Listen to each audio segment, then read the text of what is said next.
બેસો બેસો.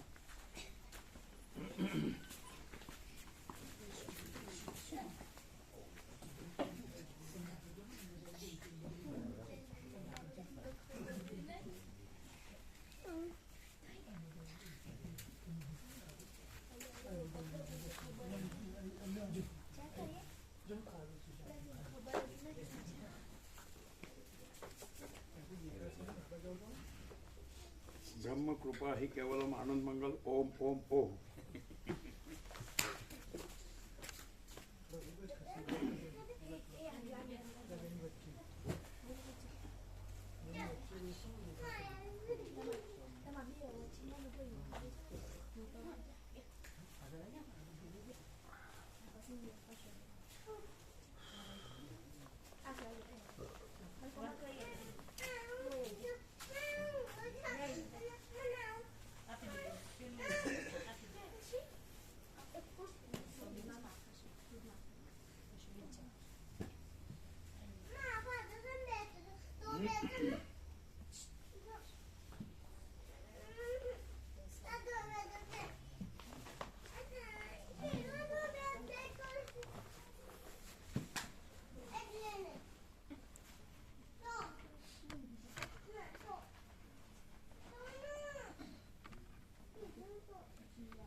બાળકોને ગરમ પહેરાવતા નથી આને અંદર પહેર્યું છે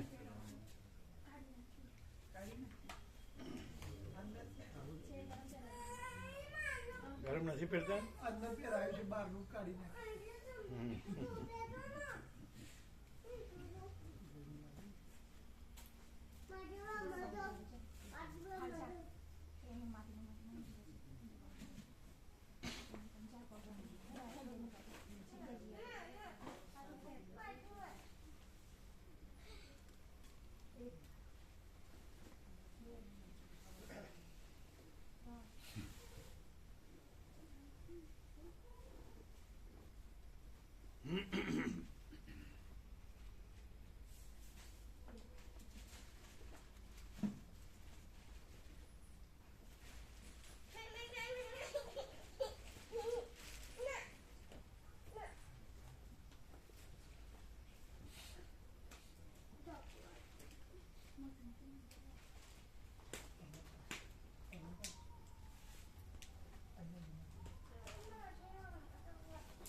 ओम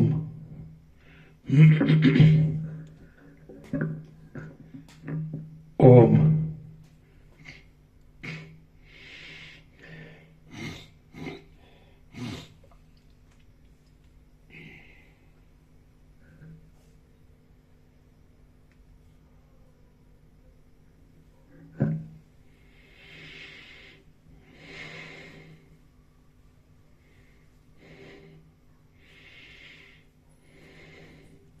परम चिदाकाश, परम ज्योति, अखंड ज्योति, महाचिदाकाश, स्वयं प्रकाश, संपूर्ण प्रकाश, पूर्ण ब्रह्म, अनंत तेजघन, अनंत चिदघन,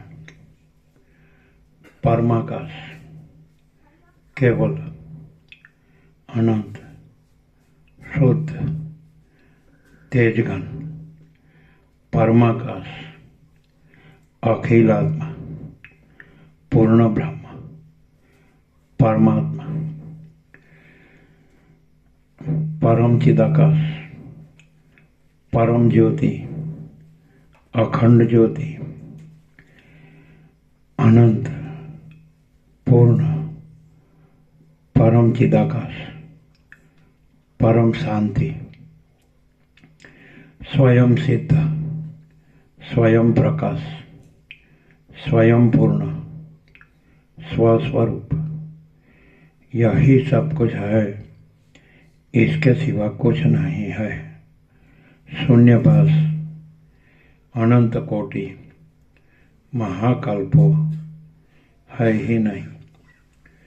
महाचिदाकाश, स्वयं प्रकाश, संपूर्ण प्रकाश, महाचिदाकाश ज्योति, अनंत, अखंड, अभेद, महाचिदाकाश ज्योति, महातत्व, महासामान्य, महाचिदाकाश, स्वसंवेद्य, सहज निर्विकल्प, महाचिदाकाश, परम कैवल्य, परम शांति, परम चिदाकाश, अनंत पूर्ण निरपेक्ष सत्य, अनंत संपूर्ण अपरिग्रही निर्भ्रांत निरपेक्ष। वशिष्ठ राम उत्पत्ति प्रकरण राउंड 41मो राउंड। आद्य परब्रह्म सद्गुरु देव की जय। ओम श्री परमात्मने नमः। सद्ग्रंथों शिरोमणि श्री योग वासिष्ठ महारामायण उत्पत्ति प्रकरण सर्ग 22मो, पेज नंबर 169, पेज नंबर 169, सर्ग 22मो।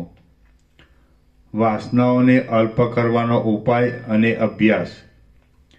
આ 22મા સર્ગમાં તુર્યાવસ્થાનું લક્ષણ, જીવન મુક્તિની સ્થિતિ, વાસનાઓને અલ્પ કરવાનો ઉપાય અને તે ઉપાયનો અભ્યાસ એનું નિરૂપણ કરવામાં આવશે। દેવી બોલ્યા, જેમ સ્વપ્ન છે એમ સમજાયાથી સ્વપ્નનો દેહ અનુભવમાં આવેલો છતાં પણ શાંત થઈ જાય છે, તેમ વાસનાઓ ક્ષીણ થવાથી સ્થૂળ દેહ અનુભવમાં આવેલો હોવા છતાં પણ શાંત થઈ જાય છે। જેમ સ્વપ્નના જ્ઞાનથી સ્વપ્નનો દેહ ટળી જાય છે, તેમ વાસનાઓ ક્ષીણ થવાથી જાગ્રતનો દેહ પણ ટળી જાય છે। જેમ સ્વપ્નના કે સંકલ્પના દેહનો અંત થાય છે ત્યારે આ સ્થૂળ દેહ ઉદય પામે છે, તેમ જાગ્રતના સ્થૂળ દેહના અહંભાવનો અંત થાય છે ત્યારે મનોમય દેહ ઉદય પામે છે। જેમ સ્વપ્નમાં વાસનાના બીજનો ઉદય બંધ પડે છે ત્યારે સુષુપ્તિ પ્રાપ્ત થાય છે, તેમ જાગ્રતમાં સઘળી વાસનાઓનું બીજ બાધિત થાય છે ત્યારે જીવન મુક્તિ પ્રાપ્ત થાય છે। જીવન મુક્ત લોકોની જે વાસના જોવામાં આવે છે તે વાસના નથી, પણ સત્તા સામાન્ય રૂપ શુદ્ધ બ્રહ્મ જ એ વાસના નામથી કહેવાય છે। જેમાં સઘળી વાસનાઓ સૂઈ જાય છે તેવી નિદ્રા સુષુપ્તિ કહેવાય છે, અને જેમાં સઘળી વાસનાઓ સૂઈ જાય છે તેવી જાગ્રત અવસ્થા ગાઢ મૂર્છા કહેવાય છે। જેમાં સઘળી વાસનાઓ ક્ષીણ થઈ જાય છે તે સ્થિતિ તુર્યાવસ્થા કહેવાય છે, અને પરબ્રહ્મ જાણવામાં આવે તો એ તુર્યાવસ્થા જાગ્રતમાં પણ થાય છે। જેમાં જીવતા માણસોની વાસનાઓ ક્ષીણ થઈ હોય છે તેવી જીવનની સ્થિતિ જીવન મુક્ત દશા કહેવાય છે, અને તે દશાને અમુક પુરુષો જાણતા પણ નથી।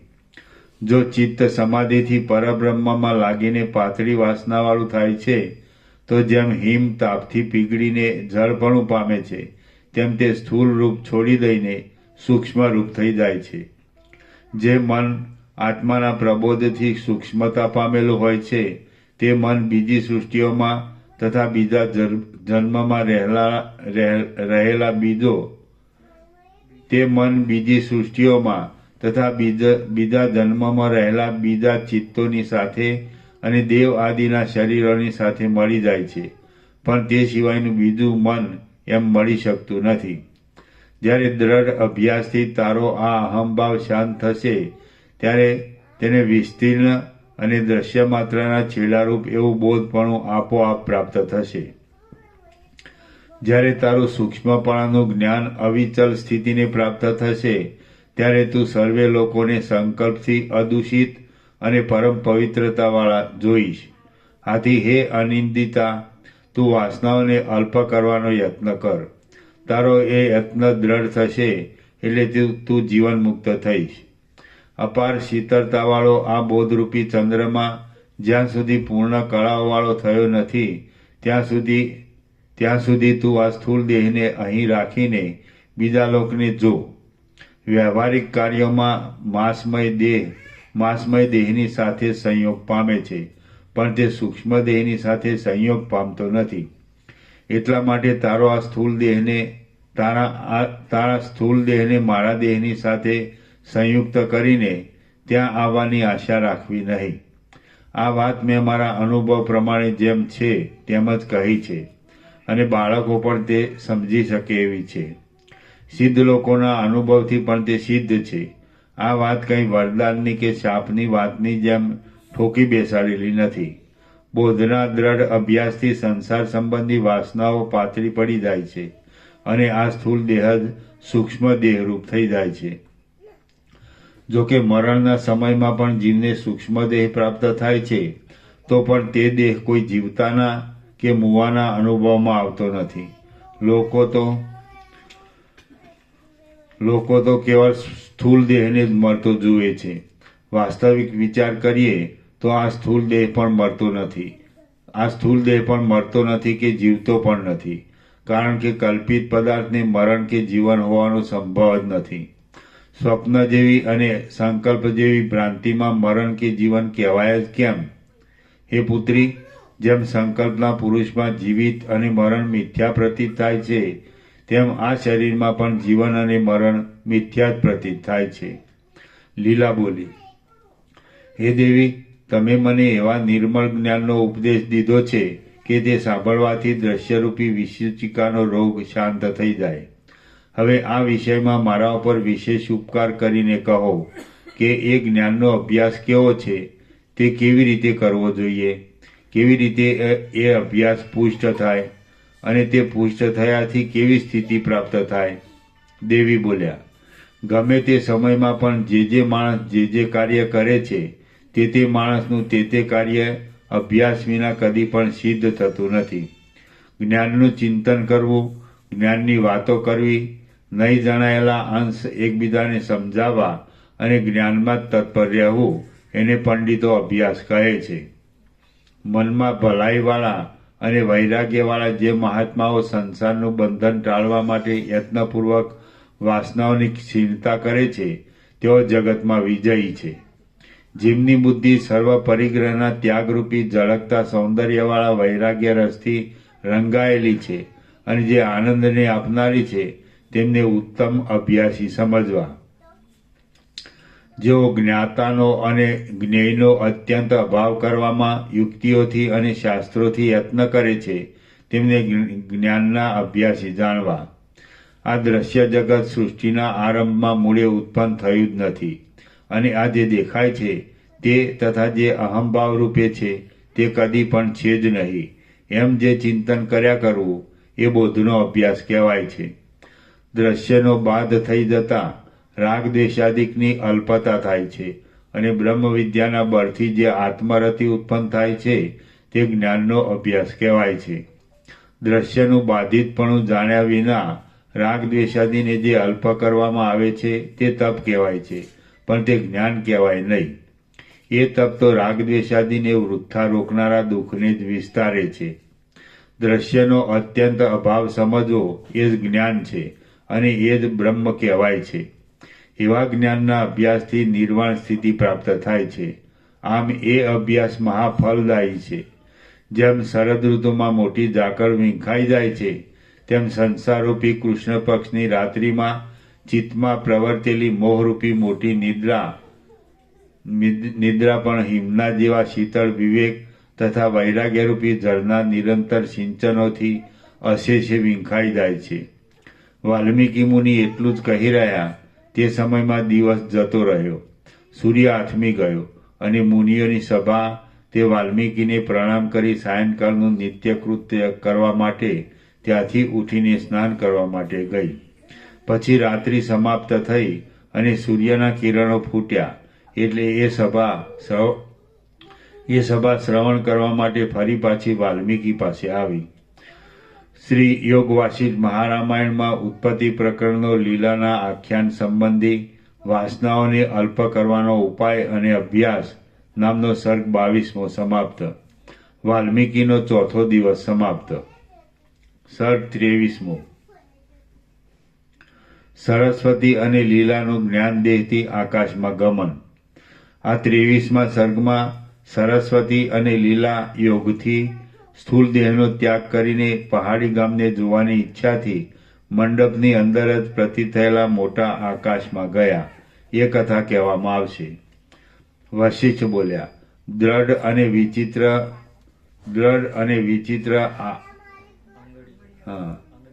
અને વિચિત્ર આગળિયાઓવાળા દ્વારોના ગોખવાળા એ અંતઃપુરના મંડપમાં ચતુર-ચિત્તવાળા બીજા સર્વે માણસો સૂઈ રહ્યા હતા. તે સમયે સરસ્વતી દેવી તથા લીલા એ બે વીરાંગનાઓ પણ ચીમડાયેલી માળાઓની તથા વસ્ત્રોથી ઢંકાયેલા શબના પડખામાં આસનો પર બેઠી. નિર્મળ, નિષ્કલંક અને સઘળી કળાઓથી સંપૂર્ણ એવા ચંદ્રના જેવા પોતાના મુખોથી તે બંને મંડપને શોભાવતી હતી અને પુષ્પોના સમૂહમાંથી નીકળેલા ઘાટા સુગંધથી ભરપૂર થઈ રહી હતી. તે રાત્રિએ ઉપર પ્રમાણે પરસ્પર વાતો કરીને તેઓ ત્યાંથી સમાધિના સ્થાનમાં ગઈ. ત્યાં જાણે રત્નના સ્તંભમાં કોતરેલી પૂતળીઓ હોય અને જાણે ભીંતમાં આલેખેલી પ્રતિમાઓ હોય તેમ તે બંને નિશ્ચળ થઈને બેઠી. જેમ ચોમેર સુગંધને ફેલાવનારી બે કમલિનીઓ સાયંકાળે સંકોચ પામે તેમ સંકોચ પામેલી એ બે સ્ત્રીઓએ સઘળી ચિંતાઓ છોડી દીધી. શરદ ઋતુના વાયુવિહીન સમયમાં પર્વત ઉપર ઉતરેલી વાદળાઓની બે પંક્તિઓની જેમ તે બે સ્ત્રીઓ અત્યંત શાંત, શુદ્ધ અને ચલન રહિત હતી. જેમ કલ્પવૃક્ષની બે સુશોભિત લતાઓ બીજી ઋતુ પ્રાપ્ત થતાં આગલા રસને છોડી દે છે તેમ તે બંને નિર્વિકલ્પ સમાધિ કરીને સઘળા બાહ્ય અનુસંધાનો છોડી દીધા હતા. હું કહું છું આ હું છું અને આ જગત છે એવી ભ્રાંતિરૂપી દ્રશ્ય મુદ્દલ ઉત્પન્ન થયું નથી અને તેનો અત્યંત અભાવ જ છે એમ જ્યારે તેમના અનુભવમાં આવ્યું ત્યારે તેમનો આ દ્રશ્યરૂપી પિશાચ અત્યંત અસ્ત પામી ગયો. હે નિર્દોષ રામ, અમે તો જે આદિમાં હોતું નથી તે વર્તમાનમાં પણ હોતું જ નથી એ સિદ્ધાંતથી જગતને મિથ્યા સમજેલા છીએ. તેથી કોઈ સમયે જગત દેખાય છે તો તેને ઝાંઝવાના પાણી જેવું જાણીએ છીએ અને નથી દેખાતું તો તેને સસલાના શિંગડા જેવું ગણીએ છીએ. જેમ પ્રલયકાળમાં અને સૂર્ય આદિ સમૂહોથી અત્યંત રહિત એવું આકાશ સ્વભાવથી કેવળ અને શાંત હોય છે તેમ દ્રશ્યનો અસ્ત થતાં એ બે સ્ત્રીઓ સ્વભાવથી કેવળ અને શાંત થઈ ગઈ. ચિદ્રૂપ સરસ્વતી દેવી તે જ જ્ઞાનદેહથી આકાશમાં ફરવા લાગ્યા અને માનુષી લીલા પણ જ્ઞાન અને ધ્યાનને અનુસરતા બીજા દેહથી આકાશમાં ફરવા લાગી. ચિદાકાશરૂપ અને આકાશમાં ફરનારા શરીરોવાળી એ બે સ્ત્રીઓ પ્રકટ થયેલ પૂર્વ સંકલ્પના સંસ્કારથી એ ઘરના આકાશમાં જ એક વેત જેટલા ભાગમાં ચઢીને ઊભી રહી. પછી વિનોદથી ચપળતાવાળી અને લલિત નેત્રોવાળી તે બંને લલનાઓ વિષયોના જ્ઞાનનો વિષયોને અનુકૂળ કલ્પના કરવાનો સ્વભાવ હોવાને લીધે ત્યાંથી દૂર આકાશમાં ગઈ. જોકે તેઓ એ જ મંડપમાં ઊભી હતી તો પણ આપણે આકાશમાં ઉડીએ છીએ એવી કલ્પના વૃત્તિથી તેઓ કરોડ યોજનના વિસ્તારવાળા અત્યંત દૂર અંતરના આકાશમાં ચડી ગઈ. એ બે સખીઓ વાસ્તવિક રીતે ચિદાકાશમય શરીરોવાળી હતી તો પણ પૂર્વે સંકલ્પિત કરેલા દ્રશ્યના અનુસંધાનવાળા પોતાના સ્વભાવને લીધે પરસ્પરના આકારને જોઈને પરસ્પર ઉપર અત્યંત સ્નેહ કરવા લાગી. શ્રી યોગ વાસિષ્ઠ મહારામાયણમાં ઉત્પત્તિ પ્રકરણનો લીલાના આખ્યાન સંબંધી જ્ઞાન દેહાકાશ ગમન નામનો સર્ગ 23મો સમાપ્ત. સર્ગ 24મો વિચિત્રતા અને વિલાસોથી ભરપૂર આકાશનું વર્ણન. આ 24મા સર્ગમાં અનંત બ્રહ્માંડોની વિચિત્રતારૂપ વિલાસોથી ભરપૂર અને લીલાના તથા સરસ્વતીના માર્ગરૂપ આકાશનું વર્ણન કરવામાં આવશે. વશિષ્ઠ બોલ્યા, દૂરથી પણ દૂર ઉડીને તેઓ ધીરે ધીરે ઊંચા સ્થાનમાં પહોંચી ગઈ અને એકબીજીનો હાથ ઝાલીને ચાલતી એ સખીઓ આકાશને નિહાળવા લાગી. એ આકાશ પ્રલયકાળના ગંભીર સમુદ્રની પેઠે અપાર નિર્મળ અંતરવાળું, કોમળ અને કોમળ પવનના સંયોગથી સુખ આપનારું હતું. તે સૌમ્ય શૂન્યતારૂપ જળમાં નિમગ્ન કરીને બહુ આનંદ ઉપજાવનારું, અત્યંત શુદ્ધ, ગંભીર અને સજ્જનના મન કરતાં પણ અધિક પ્રસન્ન હતું.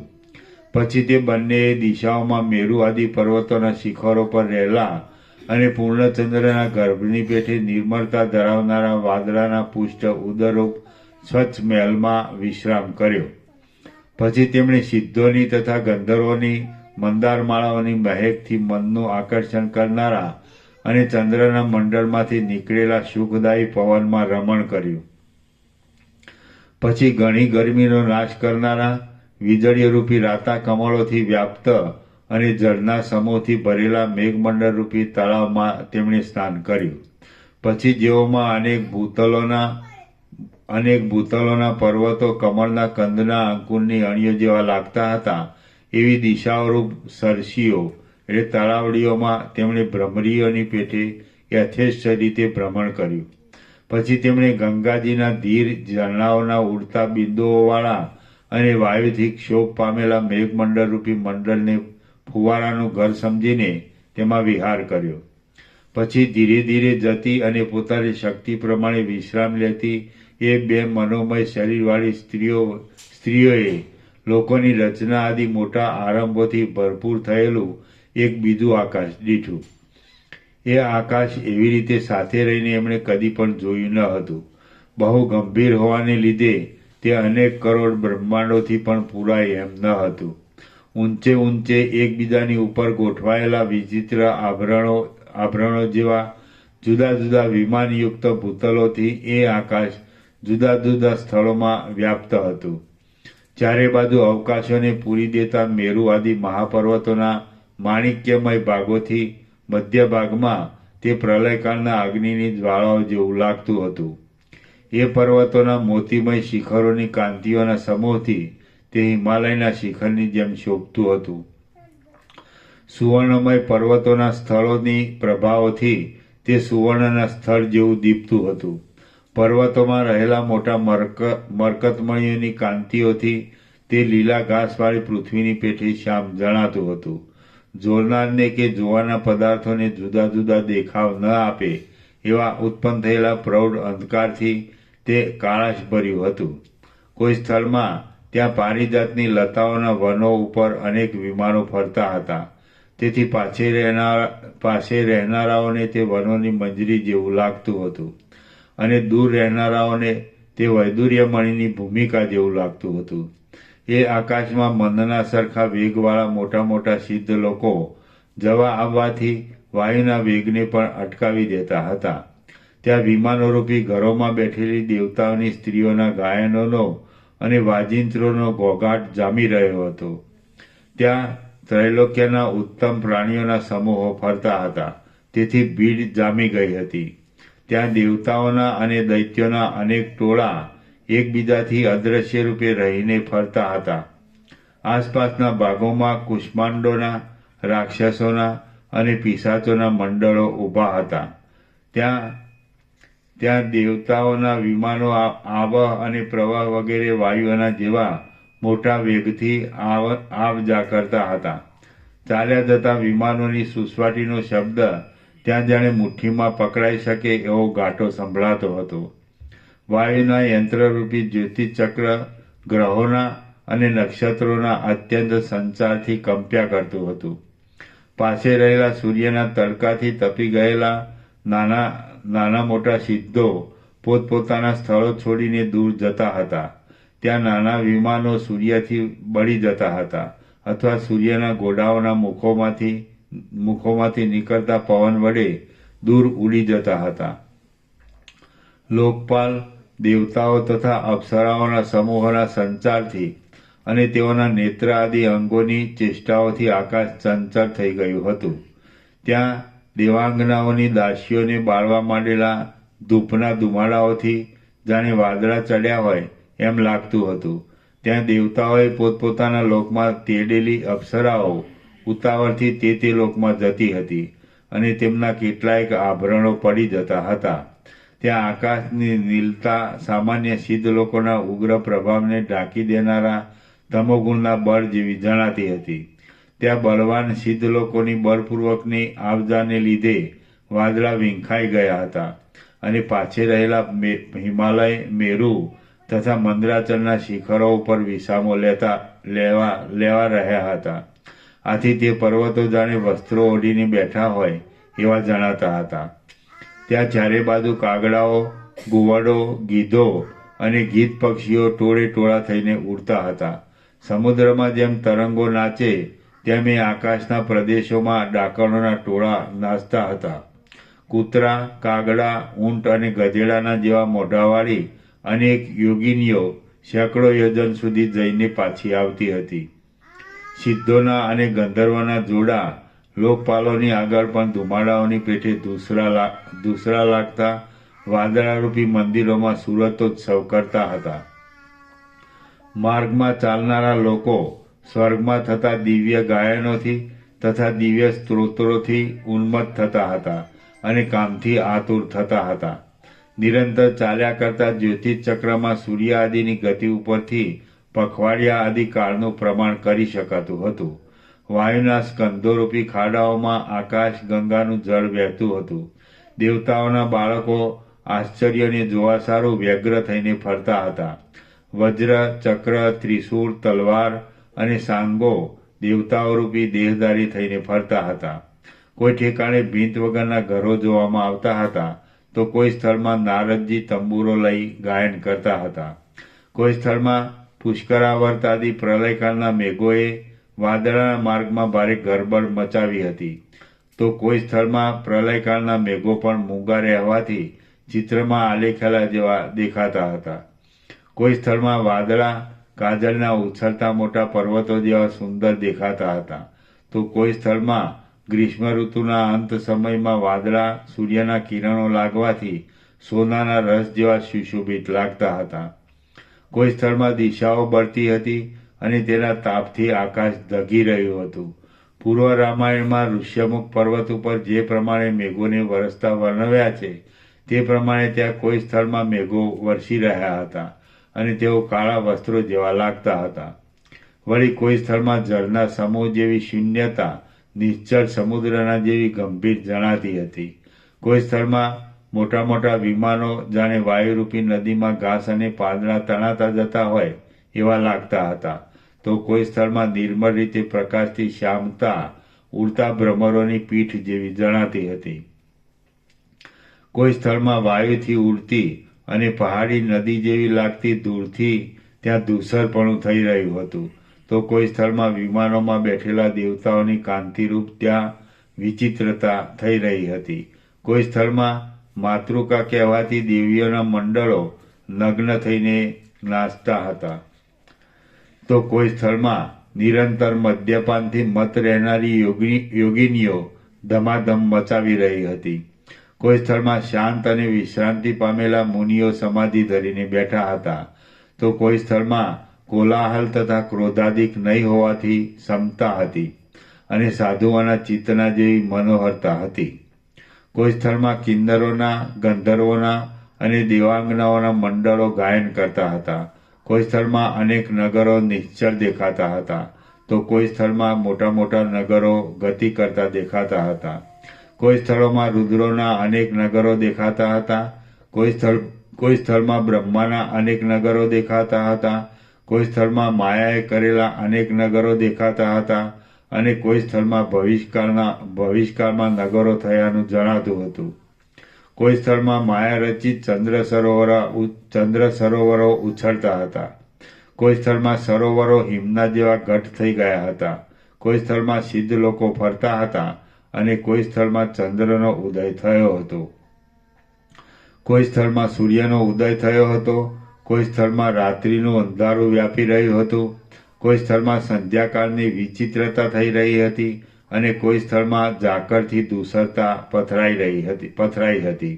કોઈ સ્થળમાં હિમ જેવા વાદળાની ધવલતા વ્યાપી રહી હતી.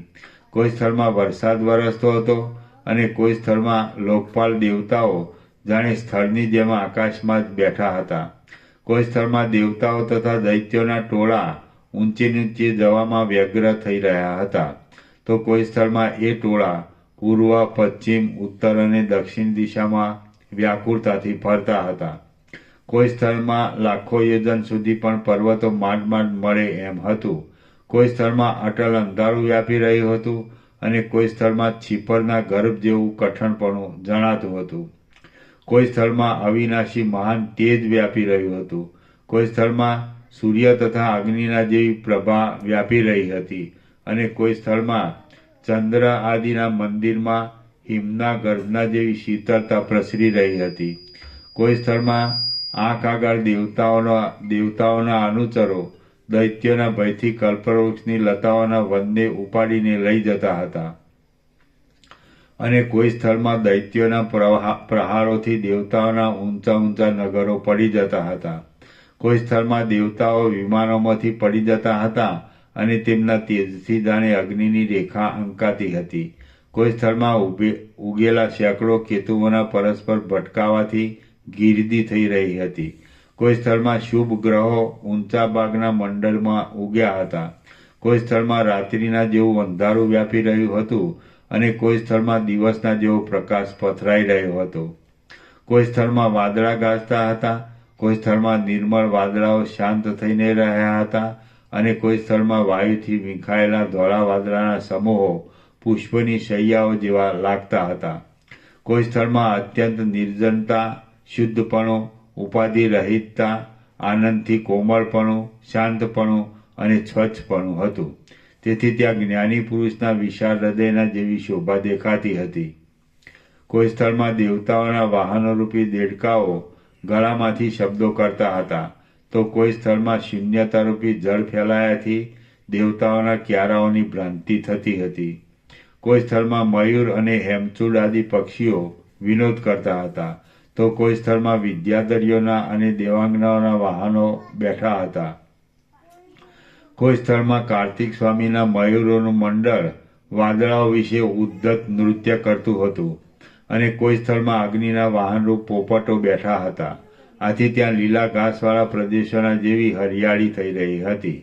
કોઈ સ્થળમાં યમરાજના પાડાના શરીર આગળ વાદળા પણ નાના લાગતા હતા અને કોઈ સ્થળમાં ઘોડાઓના ઘાસના સમૂહની ભ્રાંતિથી કાળા વાદળાને ચાવવા લાગ્યા હતા.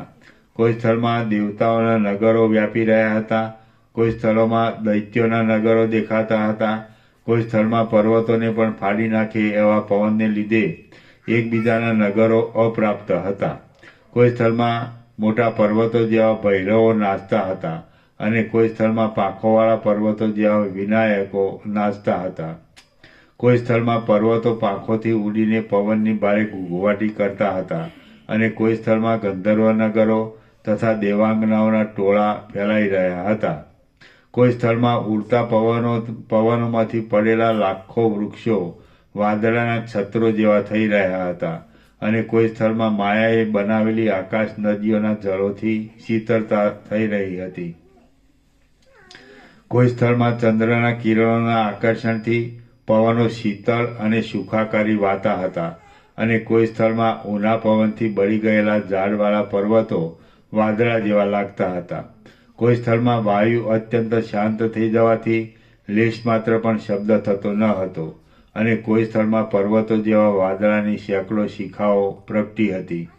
કોઈ સ્થળમાં વર્ષા ઋતુના ઉન્મત્ત અને ઘાટા વાદળા મોટો ગડગડાટ કરતા હતા, તો કોઈ સ્થળમાં દેવતાઓના અને દૈત્યોના સમૂહો યુદ્ધ કરતા હતા.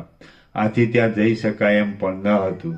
કોઈ સ્થળમાં આકાશ કમલિનીઓમાં રહેનારી હંસીઓ શબ્દ કરીને હંસોને બોલાવતી હતી અને કોઈ સ્થળમાં પવન આકાશગંગાના કાંઠાઓમાં ઉગેલી કમલિનીઓની સુગંધને લૂંટી જતી હતી.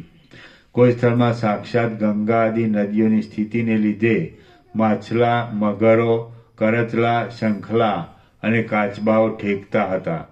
કોઈ સ્થળમાં સૂર્ય પૃથ્વીના પછવાડેના ભાગ પર આવતો હતો, એટલે ઊંચે પ્રસરેલી પૃથ્વીની કાળી છાયાની ગતિથી ચંદ્રગ્રહણ થતું હતું. કોઈ સ્થળમાં સૂર્ય ચંદ્રના પછવાડેના ભાગ પર આવતો હતો, એટલે સૂર્ય અને પૃથ્વીની વચ્ચે ચંદ્ર આવવાને લીધે પૃથ્વી પર સૂર્ય ઢંકાયેલો દેખાતા સૂર્યગ્રહણ થતું હતું. કોઈ સ્થળમાં દેવતાઓએ માયાથી બનાવેલા પવનોને લીધે માયાની ફૂલવાડીઓ હાલતી હતી અને કોઈ સ્થળમાં પુષ્પોમાંથી પડતા મકરંદરૂપી હિમની વૃષ્ટિથી દેવાંગનાઓ ત્રાસ પામતી હતી. આમ જેમ ઉંબરાના ફળની અંદર જંતુઓ ભમે છે, તેમ તે આકાશમાં ત્રૈલોક્યના પ્રાણીઓ ભમતા હતા. તે સરસ્વતી અને લીલા એવા એ ઊંચા આકાશમાં ફરીને પાછા પૃથ્વી પર જવાને સજ્જ થયા. શ્રી યોગ વાસિષ્ઠ મહારામાયણમાં ઉત્પત્તિ પ્રકરણનો લીલાના આખ્યાન સંબંધી ગગન વર્ણન નામનો સર્ગ 24મો સમાપ્ત. સર્ગ 25મો સમુદ્રો, દ્વીપો અને બ્રહ્માંડના આવરણો યુક્ત ભૂમંડળનું વર્ણન. આ 25મા સર્ગમાં 7 સમુદ્રોથી, 7 દ્વીપોથી અને બ્રહ્માંડના આવરણોથી વીંટાયેલું અપૂર્વ ભુવન તેઓએ દીઠું એ કથા કહેવામાં આવશે. વશિષ્ઠ બોલ્યા, હે રામ, આકાશમાંથી ઉતરીને પૃથ્વીના પહાડી ગામમાં જતી એ 2 સ્ત્રીઓએ કોઈ એક ભૂતળ દીઠું. તે ભૂતળ સરસ્વતીએ લીલાને દેખાડવા ધાર્યું હતું. એ મોટું ભૂતળ બ્રહ્માંડરૂપી પુરુષના હૃદય કમળરૂપ હતું. તેમાં દિશાઓરૂપી 8 પાંખડીઓ હતી. પર્વતોરૂપી ઘાટા કેસરાઓ હતા અને તેમાં મધુર આમોદ હર્ષ તથા સુગંધનો સુંદર સમૂહ વ્યાપી રહ્યો હતો. તેમાં નદીઓરૂપી નાના કેસરાઓનો નાળ હતો અને હિમના કણોરૂપી મકરંદના બિંદુઓ હતા. તેમાં રાત્રિરૂપી ભ્રમરીઓ ફરતી હતી અને પ્રાણીઓરૂપી મચ્છરો વ્યાપી રહ્યા હતા. તેની અંદર ઘણા ઘણા ગુણો, ભોગ્ય વસ્તુઓના ગુણો અને તંતુઓ હતા અને જળના પૂર વહાવી રહેલા પાતાળોરૂપી નાળના છિદ્રો હતા. તેમાં રસની શૃંગાર આદિની અને મકરંદની ભીનાશ ફેલાઈ હતી અને ઉપર સૂર્યહંસ ફરતો હતો. બ્રહ્માના દિવસના અને લૌકિક દિવસના પ્રકાશથી તે પ્રફુલ્લિત થઈ રહ્યું હતું અને રાત્રિમાં બ્રહ્માની રાત્રિમાં તથા લૌકિક રાત્રિમાં તે સંકોચ પામતું હતું. પાતાળરૂપી કાદવમાં ડૂબેલા શેષનાગ તે કમળનું નાળ હતું. કોઈ સમયે આધારભૂત સમુદ્રોના કંપવાથી દિશાઓરૂપી પાંખડીઓ કંપતી હતી. ત્યાં નીચે રહેલા પાતાળરૂપી નાળના ભાગમાં દૈત્યો તથા દાનવરૂપી ઘણા ઘણા કાંટાઓ હતા. ત્યાં પોતાના વંશના બીજરૂપ અને સંભોગમાં સુકુમાર એવી દૈત્યોની સ્ત્રીઓના સમૂહરૂપી વેલ પર્વતોરૂપી મોટા બીજોના મૂળ ભાગ સુધી પહોંચી ગઈ હતી. એ ભૂતળરૂપી કમળમાં તેમણે જંબુદ્વીપરૂપી મોટી ડોડી જોઈ. તેમાં નદીરૂપી નાના કેસરાઓ હતા અને નગરો તથા ગ્રામોરૂપી મોટા કેસરાઓ હતા. તેમાં હિમાલય આદિ કુલ પર્વતોરૂપી 7 ઊંચા બીજ શોભી રહ્યા હતા અને તેમાં વચમાં રહેલું મેરુ પર્વતરૂપી બીજ જાણે આકાશને દબાવી દે એવું ઊંચું હતું. તેમાં સરોવરરૂપી હિમની કણીઓ હતી. વનો તથા જંગલોરૂપી પરાગ હતા અને સ્થળોના સર્વ પ્રદેશોમાં રહેતા લોકોના સમૂહો ભ્રમરોના મંડળરૂપ હતા. સેંકડો યોજનોમાં વિસ્તાર પામેલા અને પ્રત્યેક પૂનમે વૃદ્ધિ પામનારા 4 દિશાઓના સમુદ્રોરૂપી ભ્રમરોથી એ ડોલી વ્યાપ્ત હતી. દિશાઓરૂપી 8 પાંખડીઓમાં રહેલા દેવલોકના સમૂહરૂપી ભ્રમરોથી તે ઘેરાયેલી હતી અને પ્રિયવતના પુત્ર નવરાજાઓએ તેને 9 પ્રકારે વહેંચેલી હતી. તે 1,00,000 યોજનના વિસ્તારવાળી હતી. રજરૂપી પરાગની કણીઓથી વ્યાપ્ત હતી અને અનેક દેશોના સમૂહરૂપ સ્થિર હિમના કણોવાળી હતી. જેમ ચૂડીથી હાથનું કાડું વીંટાયેલું હોય છે, તેમ તે બહાર પોતાનાથી બમણા પ્રમાણવાળી ક્ષાર સમુદ્રરૂપ રેખાથી વીંટાયેલી હતી. વળી ક્ષાર સમુદ્રથી બહાર તે ક્ષાર સમુદ્ર કરતાં પણ બમણા વિસ્તારવાળી અને જગતરૂપી કમળની લતા સરખી શાકદ્વીપરૂપી ગોળ રેખાથી વીંટાયેલી હતી. શાકદ્વીપથી બહાર તેથી પણ બમણા પ્રમાણવાળી તે નવીન દૂધથી ભરેલા ક્ષીર સમુદ્રરૂપ સ્વાદિષ્ટ અને શીતળ રેખાથી વીંટાયેલી હતી.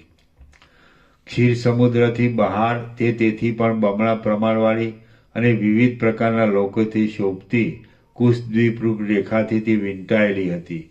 કુશદ્વીપથી બહાર તે તેથી પણ બમણા વિસ્તારવાળી અને દેવતાઓના સમૂહને તૃપ્ત કરનારી દહીંના સમુદ્રરૂપ રેખાથી વીંટાયેલી હતી. દહીંના સમુદ્રથી બહાર તે તેથી પણ બમણા પ્રમાણવાળી ક્રૌચ દ્વીપરૂપ રેખાથી ખાઈથી રાજાની નવી નગરી વીંટાયેલી હોય તેમ વીંટાયેલી હતી. ક્રૌચ દ્વીપથી બહાર તે તેથી પણ બમણા પ્રમાણવાળી ઘીના સમુદ્રરૂપ રેખાથી વીંટાયેલી હતી. ઘીના સમુદ્રથી બહાર તે તેથી પણ બમણા પ્રમાણવાળી અને મધ્યના સંબંધને લીધે પાપોથી ભરેલી સાલ્મલી દ્વીપરૂપ રેખાથી વીંટાયેલી હતી. સાલ્મલી દ્વીપથી બહાર તેથી પણ બમણા પ્રમાણવાળી અને પુષ્પો સરખી દોડી સુરાના સમુદ્રરૂપ રેખાથી જાણે શેષનાગની કાયાથી વિષ્ણુની કાયા વીંટાયેલી હોય તેમ વીંટાયેલી હતી. સુરાના સમુદ્રથી બહાર તે તેથી પણ બમણા પ્રમાણવાળી લક્ષદ્વીપરૂપ રેખાથી વીંટાયેલી હતી.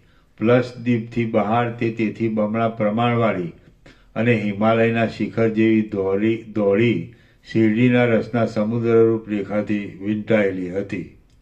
શેરડીના રસના સમુદ્રથી બહાર તે તેથી પણ બમણા પ્રમાણવાળી પુષ્કર દ્વીપરૂપ રેખાથી વીંટાયેલી હતી. એ પુષ્કર દ્વીપથી બહાર તે તેથી બમણા પ્રમાણવાળી મીઠા જળના સમુદ્રરૂપ રેખાથી વીંટાયેલી હતી. એ જંબુદ્વીપરૂપી દોડીને મીઠા જળના સમુદ્ર પછી તેથી પણ 10 ગણા પ્રમાણવાળી પાતાળમાં પહોંચનારી પાતાળના એક માર્ગરૂપ મહાભયંકર અને ખાડાઓના સમૂહરૂપ નીચાણવાળી સોનાની ધરતીનો આંટો હતો. સોનાની અને ધરતી પછી તેથી પણ 10 ગણી ઊંચી ચારે દિશાઓમાં આકાશ પર્યંત પહોંચેલી ખાડાઓના સમૂહથી ભય ઉપજાવનારી અર્ધભાગમાં સૂર્યના પ્રકાશને લીધે અર્ધ સંકોચ પામેલા અંધકારરૂપી નીલકમળોની પંક્તિઓવાળી તેમજ અનેક પ્રકારના માણિક્યમય શિખરોના તળાવોમાં ઉગેલા કલ્હારોથી, કુમુદોથી તથા પદ્મોથી શોભતી લોકાલોક પર્વત ઉપર ઊંચી, મોટી તથા ઉત્તમ ગુણોવાળી માળા વીંટાયેલી હતી. આથી એ જંબુદ્વીપરૂપ દોડી જાણે ત્રૈલોક્યની લક્ષ્મીના કેશની ઉત્તમોત્તમ રચના હોય એવી લાગતી હતી. એ દોડીને લોકાલોક પર્વત પછી સર્વ કરતાં 10 ગણા પ્રમાણવાળા અજ્ઞાતભૂત સંચાર જેમાં પ્રાણીઓનો સંચાર જણાતો નથી એ નામના અરણ્યનો ફરતો આંટો હતો. એ અરણ્ય પછી સેંકડો કરોડ યોજનોના પ્રમાણવાળી સુવર્ણ જેવી અને 2 ભાગવાળી બ્રહ્માંડની ગાઢી ભીંતનો ફરતો આંટો હતો. એ ભીંત પછી સર્વ કરતાં 10 ગણા અને આકાશની પેઠે શોભતા અપાર જળનો ચારે દિશાઓમાં આંટો હતો. જળ પછી સર્વ કરતાં 10 ગણા પ્રમાણવાળા અને મેરુ આદિ પર્વતોને પણ પીગળાવી નાખે એવી મોટી જ્વાળાઓવાળા અગ્નિનો ફરતો આંટો હતો. અગ્નિ પછી સર્વ કરતાં 10 ગણા પ્રમાણવાળા મેરુ આદિ પર્વતોના સમૂહને પણ ખડની પેઠે તથા શૂળની પેઠે ઉડાડી નાખે એવા મોટા મોટા પર્વતોને પણ ફાડી નાખે એવા બીજાઓના વેગને તોડનારા અને પદાર્થોના શૂન્યપણાને લીધે સુસવાટી વગરના એવા પવનનો ફરતો આંટો હતો. તે પવન પછી એ સર્વ કરતાં 10 ગણા પ્રમાણવાળા એક આકારવાળા અને શૂન્યતાવાળા આકાશનો ફરતો આંટો હતો. એ પ્રમાણે સમુદ્રોથી, મોટા પર્વતોથી, લોકપાલોથી, દેવતાઓથી, નગરોથી, આકાશથી અને ભૂતળથી વ્યાપ્ત થયેલું બ્રહ્માંડનું એ ઉદર જોઈને લીલાએ તુરત પૃથ્વીમાં પોતાના પ્રથમ ઘરના આધારરૂપ એવું તે ઊંડું પહાડી ગામ દીઠું. શ્રી યોગ વાસિષ્ઠ મહારામાયણમાં ઉત્પત્તિ પ્રકરણનો લીલાના આખ્યાન સંબંધી ભૂલોક વર્ણન નામનો સર્ગ 25મો સમાપ્ત. સર્ગ 26મો. લીલાને પોતાના ઘરમાં સ્વજનોનું દર્શન થયું. આ 26મા સર્ગમાં પોતાના ઘરમાં સ્વજનોનું દર્શન થયા પછી તથા તેઓનો વિલાપ સાંભળ્યા પછી ત્યાં જ ઊભેલી લીલા ઉપર સરસ્વતીએ અનુગ્રહ કર્યો એ કથા કહેવાશે અને જગતનું તત્વ પણ કહેવાશે. વશિષ્ઠ બોલ્યા, હે રામ, એ પ્રમાણે એ સ્ત્રીઓ પદ્મરાજાના વાસરૂપ બ્રહ્માંડના મંડળમાંથી નીકળીને વશિષ્ઠ બ્રાહ્મણના વાસરૂપ તે બીજા બ્રહ્માંડમાં આવી. ત્યાં બ્રહ્મ વિદ્યાથી સિદ્ધ થયેલી અને લોકને અદ્રશ્ય એવી એ બે સ્ત્રીઓએ પોતાનું જ ઘર દીઠું અને તેમાં તે બ્રાહ્મણને રહેવાનો મંડપ પણ દીઠો. તેમાં સઘળી દાસીઓ ચિંતાથી વિહ્વળ થઈ હતી. સર્વ સ્ત્રીઓના મુખો આંસુના પ્રવાહથી ભીંજાઈ ગયા હતા અને લગભગ બધા લોકોના મોં લેવાઈ ગયા હતા. આથી એ ઘર ખરી પડેલી પાંખડીઓવાળા કમળ જેવું લાગતું હતું. તે ઓત્સવહીના નગર જેવું, અગત્ય જળ પી દઈને ખાલી કરેલા સમુદ્ર જેવું, ગ્રીષ્મ ઋતુના અગ્નિથી બળી ગયેલા બગીચા જેવું અને વીજળીથી બળેલા ઝાડ જેવું લાગતું હતું. તે વાયુથી તૂટેલા વાદળા જેવું, હિમથી બળેલા કમળ જેવું અને વાડ તથા તેલ અલ્પ રહેવાથી પ્રકાશ રહિત રહેલા દીવા જેવું લાગતું હતું. ગરદણીના વિયોગથી ભાગ્યવાળું તે ઘર ખરી ગયેલા પાંદડાવાળા જૂના વૃક્ષોના વન જેવું, અનાવૃષ્ટિથી ધૂળમય થયેલા દેશ જેવું અને બારણે મોતના ટકોરા સંભળાતા કરુણાકુલ થયેલી મુખક્રાંતિ જેવું થઈ ગયું હતું. વશિષ્ઠ બોલ્યા, પછી હે રામ, નિર્મળ જ્ઞાનનો લાંબો અભ્યાસ કરવાથી તે સુંદરી લીલા દેવની પીઠે સત્ય સંકલ્પવાળી અને સત્ય કામનાવાળી થઈ ગઈ. તેણે સંકલ્પ કર્યો કે આ મારા બંધુઓ મને તથા સરસ્વતીને સાધારણ સ્ત્રી રૂપે દેખજો. ત્યાં તો તે ઘરના સર્વ માણસોએ ઘરને ઝગમગ કરી મૂકતી અને જાણે લક્ષ્મી તથા ગૌરી હોય એવી એ બે સ્ત્રીઓને દીઠી. પગ સુધી પહેરેલી અને નહીં કરમાયેલી એવી અનેક પ્રકારની માળાઓથી શોભી રહેલી એ બે સુંદરીઓ જાણે વનને સુગંધમય કરનારી વસંત લક્ષ્મીની જોડ હોય એવી લાગતી હતી. એ સ્ત્રીઓ સઘળી ઔષધિઓને, વનને તથા ગામને પોતાની સ્વચ્છ કાંતિથી ભરપૂર કરી મૂકતી હતી અને શીતળ તથા પ્રેમ ભરેલા સુખને ઉત્પન્ન કરતી હતી. આથી તે જાણે બે ચંદ્ર ઉગેલા હોય એવી લાગતી હતી. લાંબા કેશરૂપી લતાઓની પાસે ચપળતા ધરાવનારા નેત્રરૂપી ભ્રમરોવાળી એ બે સ્ત્રીઓ પોતાના શ્યામ અને શ્વેત ક્રાંતિવાળા કટાક્ષોથી જાણે નીલકમલો સાથે માલતીના પુષ્પોના સમૂહોને વરસતી હોય એવી જણાતી હતી. પીંગળાવેલા સોનાના રસની નદીના પ્રવાહની પેઠે મનનું આકર્ષણ કરનારા પોતાના દેહની કાંતિના પ્રવાહથી તેમણે વનને સુવર્ણમય જેવું કરી મૂક્યું હતું. જાણે બ્રહ્માનંદરૂપ સમુદ્રના તરંગો જ હોય અને તે તરંગો જાણે શરીરના સ્વાભાવિક કાંતિના વિલાસના હિંડોળા જ હોય એવી એ બે સ્ત્રીઓ દેખાતી હતી. એ સ્ત્રીઓ પોતાની બાહુરૂપી લતાઓને અને રાતા હાથોને આમ તેમ હલાવતી હતી. તેથી જાણે તેઓ નવનવા અને સુવર્ણમય કલ્પવૃક્ષોની લતાઓના વનને ઉછાળતી હોય એમ લાગતું હતું. વણ ચોળાયેલા અને વણ કરમાયેલા પુષ્પો તથા પલ્લવોના જેવી કોમળતાવાળા તેમજ સ્થળ કમળની પાંખડીઓ જેવી શોભાવાળા પોતાના ચરણોથી પૃથ્વીને અડ્યા વિના જ તેઓ ચાલતી હતી. સુકાઈ ગયેલા અને ફીકા પડી ગયેલા તાળીઓના તથા તમાલોના વનોમાં એમના કટાક્ષરૂપી અમૃત સિંચાવાને લીધે નવીન પલ્લવો ઉત્પન્ન થતા હતા. એ બે સ્ત્રીઓને જોઈને લીલાના પૂર્વજન્મના મોટા પુત્ર જ્યેષ્ઠ શર્માએ તથા ઘરના બીજા પણ સઘળા માણસોએ વનની દેવીઓને પ્રણામ હોજો એમ બોલીને તેમના ચરણોમાં પુષ્પાંજલિ અર્પણ કરી. જેમ કમલિનીઓના બે કમળોમાં ઝાકળના ટીપાની વૃષ્ટિ પડે તેમ તે ઘરની અંદર લીલાના અને સરસ્વતીના ચરણોમાં તે કુસુમાંજલિ પડી. જ્યેષ્ઠ શર્મા આદિ બોલ્યા, હે વનની દેવીઓ, અમે તમને પ્રણામ કરીએ છીએ. તમે અમારા દુઃખનો નાશ કરવા માટે જ આવ્યા છો. કારણ કે બહુધા બીજાઓનું રક્ષણ કરવું એ જ મહાત્માઓનું કર્તવ્ય કર્મ છે. કારણ કે બહુધા બીજાઓનું રક્ષણ કરવું એ જ મહાત્માઓનું કર્તવ્ય કર્મ છે. એમણે એ પ્રમાણે કહ્યું એટલે પછી તે દેવીઓએ પ્રેમથી તેમને કહ્યું કે જે દુઃખથી તમે સૌ પીડિત થયેલા જણાવો છો તે દુઃખ વિશે તમે અમને વાત કરો. એ પ્રમાણે દેવીઓના વચન સાંભળીને જે શર્મા આદિ લોકોએ તેમની આગળ વશિષ્ઠના અને અરુંધતીના મરણરૂપ પોતાના દુઃખની વાત અનુક્રમથી કહી સંભળાવી.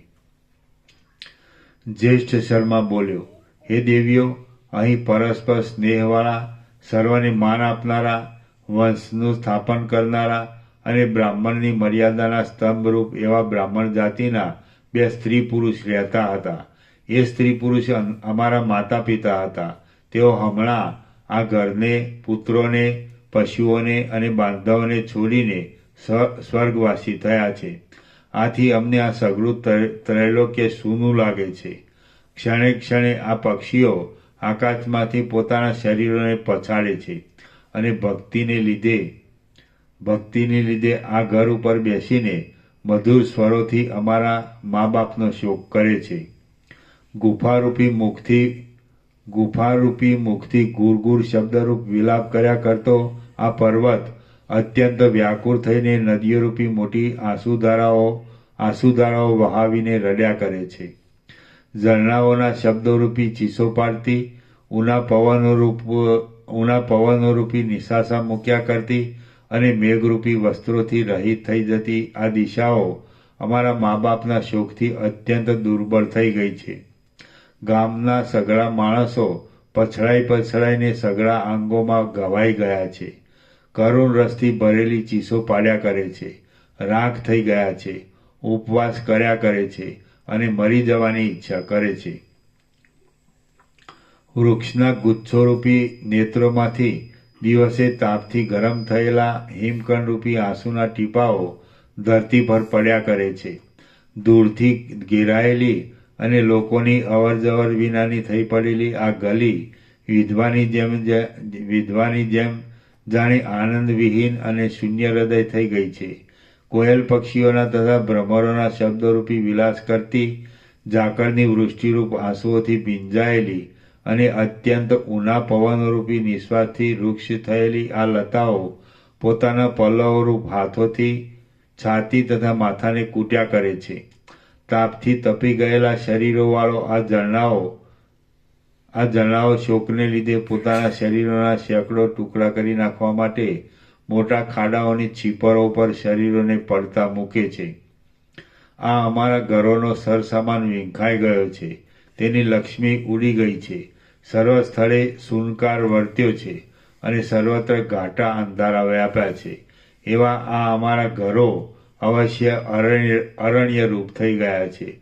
ભ્રમરોના શબ્દોથી વિલાપ કરતી આ ફૂલવાડીઓમાંથી અમને અપ્રિય લાગતો સુગંધ નામનો દુર્ગંધ નીકળ્યા કરે છે. આ ચૈત્ર માસના વૃક્ષોને વિલાસ આપનારી લતાઓ પણ પોતાના ગુચ્છોરૂપી નેત્રોને સંકોચી લે છે. દિવસે દિવસે રસ રહિત તથા દુર્બળ થાય છે, તૂટી પડે છે. જવામાં ઉતાવળી થયેલી, ઘણો કલકલાટ કરતી અને ધરતી પર લોટતી જતી આ નદીઓ શોકને લીધે પોતાના શરીરોને સમુદ્રમાં નાખવા સજ્જ થયેલી છે. આ વાવો પ્રથમ ઘણી ચપળતાવાળી હતી, પણ તે હમણાં મગતરું બેસવાથી જેટલું ચલન થાય તેટલું ચલન સુદ્ધા કરતી નથી અને મનમાં આનંદને ઉત્પન્ન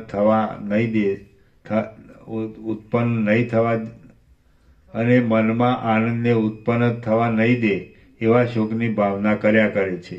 અમે ધારીએ છીએ કે હમણાં અમારા માતા પિતા આકાશને શોભાવતા હશે, તેથી આકાશમાં કિન્નરો, ગંધર્વો, વિદ્યાધરો અને અપ્સરાઓ ગાયન કરવા લાગ્યા હશે. હે દેવીઓ, આ પ્રમાણે બન્યું છે તો હવે તમે અમારા શોકનો નાશ કરો, કારણ કે મહાત્માઓનું દર્શન કદી પણ નિષ્ફળ થવું જોઈએ નહીં. થતું નથી.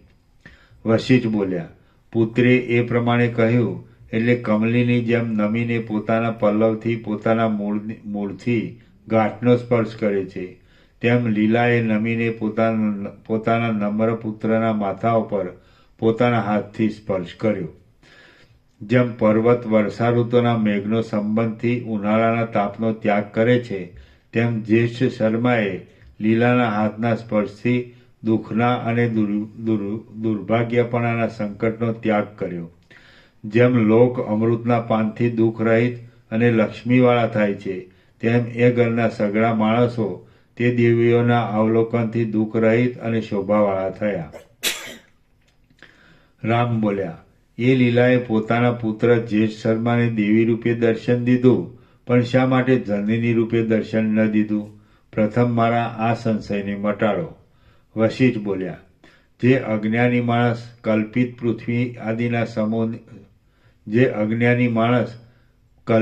પૃથ્વી આદિના સમૂહ રૂપે દેહને સ્થૂળ ભૂતમય સમજે છે, તેની દ્રષ્ટિમાં એ દેહ સ્થૂળ જ થઈ જાય છે, પણ જ્ઞાની માણસોને તો તે દેહ કેવળ બ્રહ્મ રૂપે જ રહે છે.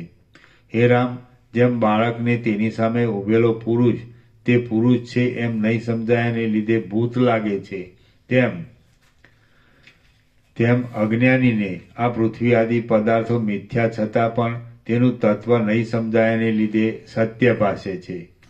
જેમ સ્વપ્નમાં પૃથ્વી આદિ રૂપે પ્રતીત થયેલા પદાર્થો આ સ્વપ્ન છે એમ જણાયાથી ક્ષણ માત્રમાં પૃથ્વી આદિ રૂપથી રહિત થઈ જાય છે, તેમ જાગ્રતમાં પણ પ્રતીત થતા પદાર્થોમાં તેનું તત્વ જણાયાથી ક્ષણ માત્રમાં બ્રહ્મરૂપ થઈ જાય છે. પિત્ત આદિ ધાતુઓના ક્ષોભને લીધે માથું ફરી ગયું હોય તેવા મનુષ્યો સ્ફટિકમણીની ભાતને અવકાશરૂપ સમજે છે, તો તેને અવકાશરૂપે જ અનુભવમાં આવે છે, એટલે તેઓ તે માર્ગે જવાનો ઉદ્યોગ કરે છે. તે જ પ્રમાણે પૃથ્વી આદિ પદાર્થો બ્રહ્મરૂપ સમજવામાં આવે તો તેઓ બ્રહ્મરૂપે જ અનુભવમાં આવે છે. જેમ સ્વપ્નોમાં નગર શૂન્યરૂપ સમજવામાં આવે છે અને સમભૂમિ ખાડારૂપ સમજવામાં આવે છે, તેમ અજ્ઞાન દશામાં બ્રહ્મ પૃથ્વી આદિરૂપ સમજવામાં આવે છે. જેમ સ્વપ્નમાં પ્રતીત થયેલી ખોટી સ્ત્રી પણ પગ ચાંપવા આદિ કામ કરે છે, તેમ અજ્ઞાન દશામાં પ્રતીત થયેલું આ ખોટું જગત પણ ક્રિયાઓ કરે છે. બ્રહ્મને પૃથ્વી આદિરૂપ સમજીએ તો તે ક્ષણ માત્રમાં પૃથ્વી આદિરૂપ થઈ જાય છે. કૌંસમાં પરમ ચૈતન્ય આપણા સમજવા પ્રમાણે વિવર્ત પામે છે એવો તેનો સ્વભાવ જ છે. જેમ મૂર્છામાં પરલોક નહીં છતાં પણ કેટલાકને પ્રત્યક્ષ અનુભવમાં આવે છે, તેમ અજ્ઞાન દશામાં જગત નહીં છતાં પણ તે પ્રત્યક્ષ અનુભવમાં આવે છે. જેમ બાળક આકાશને જ પિશાચરૂપ સમજે છે, તેમ અજ્ઞાની બ્રહ્મને જ જગતરૂપ સમજે છે. જેમ મરવા પડેલો માણસ આકાશમાં વનને દેખે છે, તેમ અજ્ઞાની બ્રહ્મમાં જગતને દેખે છે. જેમ માણસ બ્રહ્મમાં આકાશને કેશના કુંડાળારૂપ સમજે છે, તેમ અજ્ઞાની માણસ બ્રહ્મને જગતરૂપ સમજે છે. જેમ કોઈને આકાશમાં મોતીની પ્રતીતિ થાય છે, તેમ અજ્ઞાનીને બ્રહ્મમાં જગતની પ્રતીતિ થાય છે. જેમ ત્રાસ પામેલા, મત થયેલા, અડધી નિંદ્રાવાળા અને વહાણમાં બેસીને જતા માણસો આકાશમાં જ ભૂત, વન અને વૃક્ષ આદિને દેખે છે, તેમજ તેને લીધે પલાયન આદિ ક્રિયાઓનો પણ અનુભવ કરે છે, તેમ અજ્ઞાની માણસો બ્રહ્મમાં જ આ જગતને દેખે છે, તેમજ તે દેખવાથી ઘણી ઘણી ક્રિયાઓનો પણ અનુભવ કરે છે. બ્રહ્મમાં ભાવના પ્રમાણે જ તે પદાર્થોના આકારો સ્ફુરે છે, અને તે આકારો ઘણા કાળના અભ્યાસથી સ્થૂળ પ્રતીત થાય છે, પણ વાસ્તવિક વિચારીએ તો તેમનું કોઈ નિયત જુદું રૂપ જ નથી. હવે લીલા તો યથાર્થ રીતે સમજતી હતી કે પૃથ્વી આદિ પદાર્થો મુદ્દલ છે જ નહીં, અને જે બ્રહ્મ છે તે જ કલ્પનાને લીધે મિથ્યા પ્રપંચ રૂપે ભાસે છે. આથી પુત્ર સંબંધી સ્નેહ નહીં રહેવાને લીધે તેણે પુત્રને જનની રૂપે દર્શન આપ્યું નહીં. ચિદાકાશરૂપ બ્રહ્મના જ બોધવાળા મુનિને ક્યાંથી, કેવી રીતે અને ક્યારે પુત્રો, મિત્રો અને સ્ત્રીઓ હોય? ચિદાકાશરૂપ બ્રહ્મના જ બોધવાળા મુનિને ક્યાંથી, કેવી રીતે અને ક્યારે પુત્રો, મિત્રો અને સ્ત્રીઓ હોય? આ દ્રશ્ય મૂળે ઉત્પન્ન જ થયું નથી, અને જે પ્રતીત થાય છે તે બ્રહ્મ જ છે. એવા ઉત્તમ જ્ઞાનવાળા માણસોને રાગની કે દ્વેષની દ્રષ્ટિ જ કેમ હોય? લીલાએ જ્યેષ્ઠ શર્માના માથા પર જે હાથ મૂક્યો હતો તે તો આરંભ અને આરંભના બોધરૂપી શક્તિવાળા ચૈતન્યનું જ વિવર્તરૂપ ફળ હતું. હે રામ, અખંડ બોધરૂપી બ્રહ્મ આકાશ કરતાં પણ અત્યંત સૂક્ષ્મ છે અને અત્યંત શુદ્ધ છે. જેવી રીતની કલ્પના ઉઠે છે તેવી રીતથી તે તુરત ભાસે છે. માટે સર્વ બ્રહ્માંડમાં જે કોઈ પદાર્થો છે તે સગળા બ્રહ્મથી ભિન્ન જ નથી. આપણે સ્વપ્નના અને સંકલ્પના નગરોમાં એવી રીતનો અનુભવ પણ કર્યો છે. શ્રી યોગ વાસિષ્ઠ મહારામાયણમાં ઉત્પત્તિ પ્રકરણનો લીલાના આખ્યાન સંબંધી સિદ્ધ દર્શન હેતુ કથન નામનો સર્ગ 26મો સમાપ્ત. ઓમ ઓમ ઓમ. પાના નંબર 180 પૂરું થયું. 181 આવશે. 180 પૂરું. પ્રસાદ આપી દે.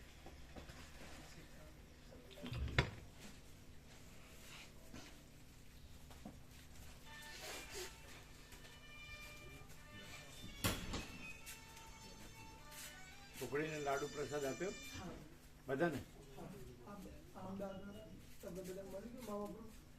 સુખડી અને લાડુ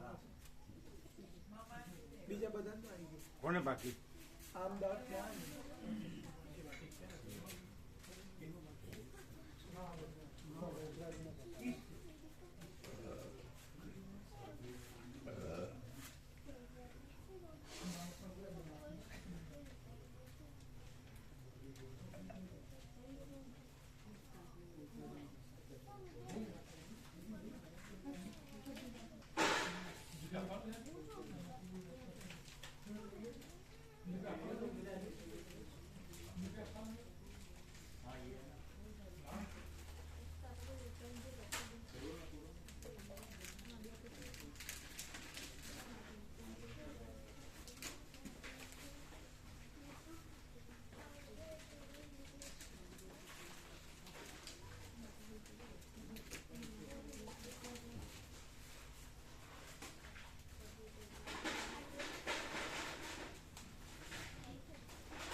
વસ્ત્રાલવાળાને આપ્યા લાડુ ને સુખડી.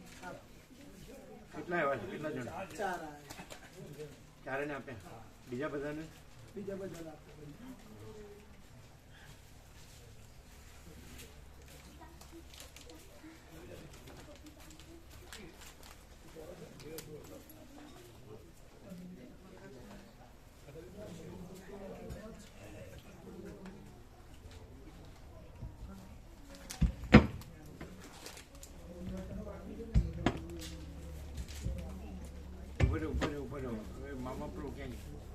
મામા પ્રભુ આવીએ પેલા બેનર લેતા હજી લાડુ ની સુખડી છે? હા કેટલા છે?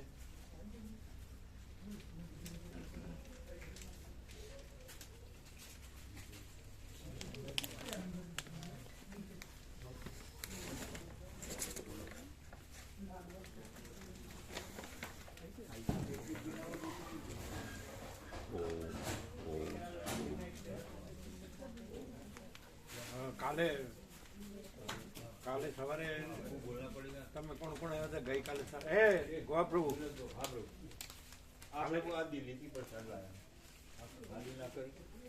આ દિલ્હીથી આ માળીની લાયા. વિનોદ પ્રભુની મેડમ માળી પ્રસાદ લાયા. પ્રસાદ દિલ્હીથી. શેનો? શું છે? ક્યાં હે અંદર? વિનોદ પ્રભુ ક્યાં હે?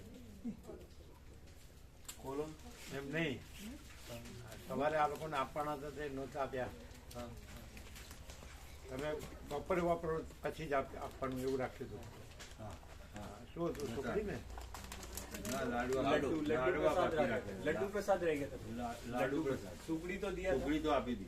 लड्डू प्रसाद रह गया था. હા काका प्रभु आनंद प्रभु. કાલે ને? हाँ કાલે કાલે કોણ કોણ હતું? કાકા પ્રભુ ના, પછી આનંદ પ્રભુ, હા, પછી और પેલા उनके બે साथ फिर माता जी आती જયંતિ પ્રભુ ને, હા, એના માટે પાંચ એના બે પાંચ જણા है. प्रभु और जयंती प्रभु. પાંચ પાંચ पाँच જણ હતા. પાંચ જણા લાડુ બાકી છે અને એમને સુખડી सुगड़ी तो आई थी. वो उससे पहले दिन એક तो પણ मिला ખાલી था. એક પણ પાંચ મૂકી એક જ પૂછો. આગલા દિવસ સુખડી હતી ને એ આપી હતી, પણ લાડવા બાકી રહ્યા. હા, એ બાકી છે. હા એક થેલીમાં જ આપો પાંચ, એક જ ઘરે આપવાનો હોય. એ સવારે જે આવે છે ને તમારી સાથે 5 જણ, એટલે અશોક પ્રભુ, જયંતિ પ્રભુ, આનંદ પ્રભુ, કાકા પ્રભુ એમના માળી હતા કાકા પ્રભુ પાંચ. અને એમનો બેન એમના માળી બેન હતા ને, બેન બેન પાંચ માડી પાંચ. બેન બેન એ 5 બાકી. તમે લઈ જઈએ કોથળી એટલે બેના ઉતારી દઈએ બાબા. શું છે આ બધું?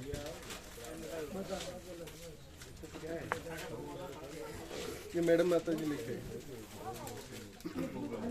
क्या है क्या?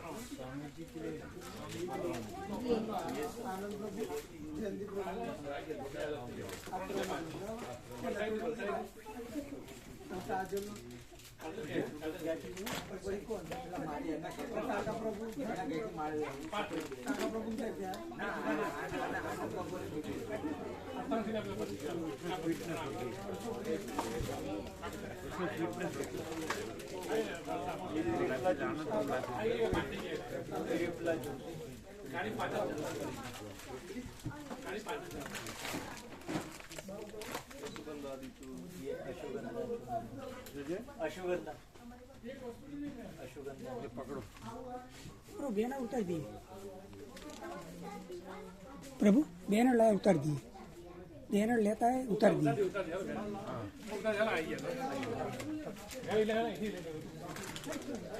और ये काबुली चना छोला.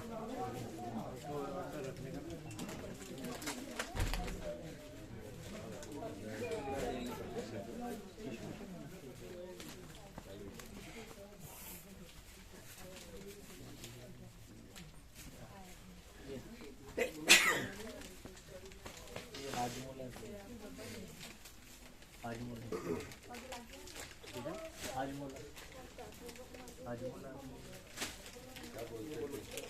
ये कोबा है ने क्या है? मुनक्का. हाँ, व्यापक में कर दो सब.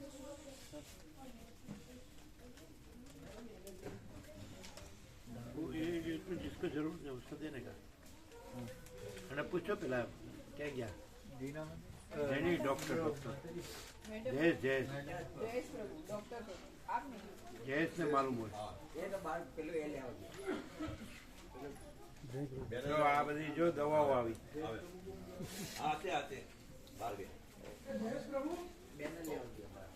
આપણે લેતા નથી આ. જો આ દવાઓ त्रिफला છે પ્રભુ આ ત્રિફલા જયેશ પ્રભુને ખબર છે, વૈદ છે, વૈદ. જો પેલા વૈદ છે આ. જો આ વૈદ છે, જોજો આવે ને. ક્યાં ગયા? આ કેસરી જીવન સુગર ફ્રી હે અરે એમાં ગળપણ હોય છે. ના એટલે એમાં બે આવે પ્રભુ એક નેચરલ બી સુગર હોય છે. એ પણ સુગર હોય છે અને એને સુગર થાય. હા થાય. જો આ વૈદ છે, જો હા. આ શું છે આ બધું? જયેશ પ્રભુ આ બધું શું છે? જુઓ જુઓ જુઓ. ઓ ઉદર દવા ત્રિફલા જ્યુસ. આ ત્રિફલાનો જ્યુસ છે પ્રભુ. એટલે તો સવારે લેવાય હા. સાંજે. સવારે લેવાય ખાલી પેટે, નરણા કોઠે. એટલે આનું ગુણધર્મમાં શું હોય કે આમાં હરડે હોય, ત્રિફળા હોય ને બેડા હોય. સાંજે એટલે લેવાય કે સવારે લેવાય? સવારે આમ વહેલી સવારે લઈએ ને રસાયણ રૂપ થાય અને પાચન ક્રિયા માટે સારું, પેટ સાફ લાવે, એ રીતે રહેશે. અને આ કેસરી જીવન છે, એમાં ખાંડ હોય છે, સુગર હોય છે. એ સુગર ફિટ ફોર ડાયાબિટીસ એ લખે છે એમ, પણ સુગર હોય છે. એટલે આમાં પેલું સ્ટીવિયા નાખે છે. હા, સ્ટીવિયા. સ્ટીવિયા હોય છે પ્રભુ. એટલે એમાં એવું કહેવાય છે કે ગળપણ શરીરને નુકસાન નથી કરતું, પણ એ ગળપણ કરે છે, કરે છે. અમારો અનુભવ છે. આ ત્રિફળા લેવાય પ્રભુના નુકડા અમારે તો હવે પાણી લીધું, ઉછો પણ જ કરીએ, કશું આ લેતા નથી એમ. એક કામ કરો, અશ્વગંધાદી ચૂર્ણ.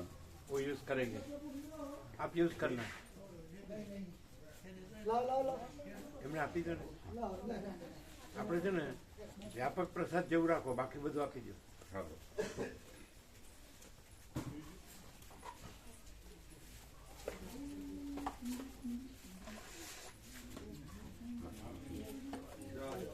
दवाई सब दे दो उनको.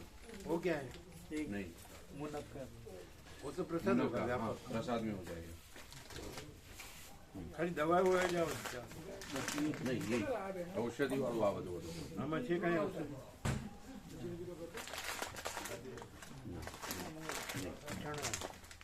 કઠોળ.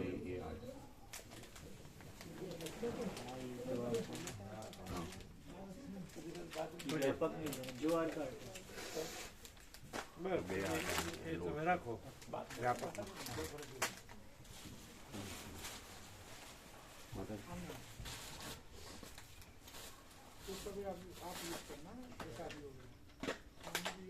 वो क्या है? रबड़ी बोलते हैं ना, तिल और गुड़ की हाँ, चटनी- व्यापक प्रसाद करते. प्रसाद.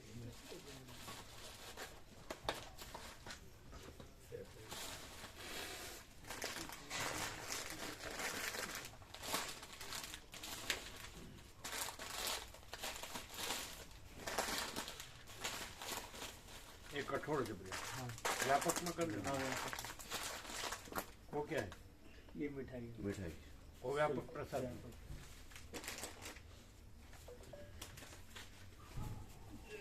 બધું મિક્સ કર્યું, કઠોળ ને વ્યાપક પ્રસાદ. वो अलग अलग ले लेंगे. અન્નપૂર્ણામાં अलग अलग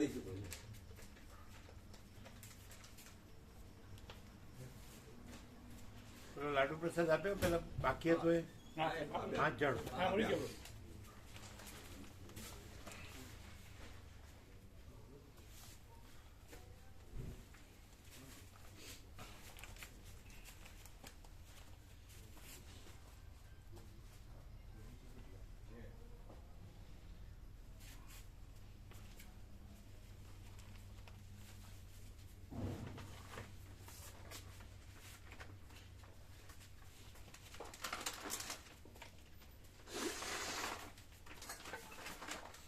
એ બધાને છે ને પાથરણું ઓઢવાનું બધું એ सबके लिए है ना सब. આસન બાસન છે ને બધું.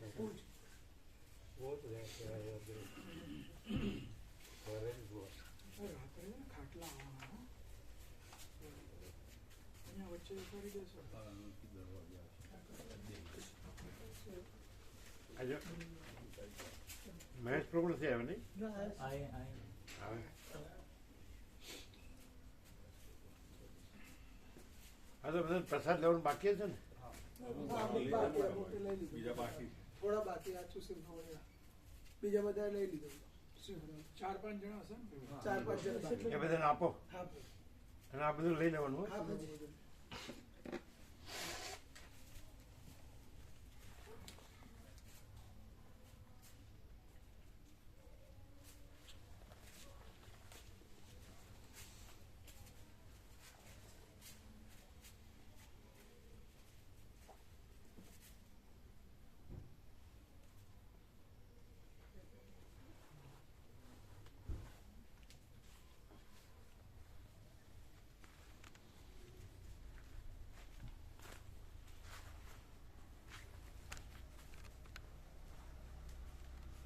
ચાર પાંચ જણા જ બાકી છે. બાકી બધા લઈ લીધું. કોણ કોણ બાકી? વિનોદ પ્રભુ અમે વિનોદ પ્રભુ, કીર્તિ પ્રભુ, જયેશ પ્રભુ જયેશ પ્રભુ અને અચ્છા તો બધા લઈ લો. હા ફૂલ આપજો બધાને. ફૂલ તમે લીધું હાલ લઈ લીધું. તો તમે બધાને ફૂલ આપજો. અને આ લઈ લેજો બધું. હા બસ